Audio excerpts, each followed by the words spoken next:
আল্লাহ তাবারক ওয়া তাআলা বলেন সূরা আনআম পবিত্র কোরআনের 6 নম্বর সূরা 162 নম্বর আয়াত। আল্লাহ বলেন কুল ইন্না সলাতি, হে নবী মুহাম্মদ আপনি বলে দেন নিশ্চয় আমার সালাত, ওয়া নুসুকি আমার কুরবানি, ওয়া মাহইয়ায়া ইনি আমার জীবন, ওয়া মামাতি আমার মরণ, লিল্লাহি রাব্বিল আলামিন সমস্ত কিছুই আল্লাহর জন্য।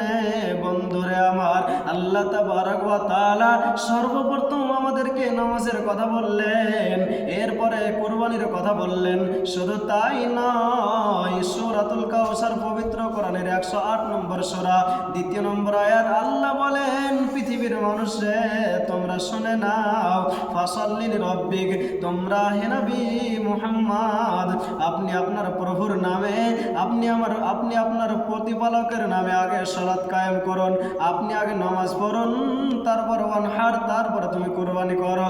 বন্ধুরে আমার, সর্বপ্রথম আল্লাহ তাবারক ওয়া তাআলা নামাজের কথা বললেন, এরপরে কুরবানির কথা। কিন্তু বর্তমান সময়ে আজকালকার মুসলমান যারা নামাজ পড়ছে না, যারা নামাজের ধার ধারে না, যারা 5 ওয়াক্ত নামাজ পড়ে না, ওদেরকে দেখবেন মোটা মোটা দামি দামি কুরবানি করছে। বন্ধুরে আমার, ওরে হতভাগা মুসলমান, সর্বপ্রথম আমাকে আপনাকে আল্লাহ নামাজের কথা বললেন, এরপরে কুরবানি। তাহলে আমাদেরকে সর্বপ্রথম নামাজ পড়তে হবে, এরপরে কুরবানি করতে হবে।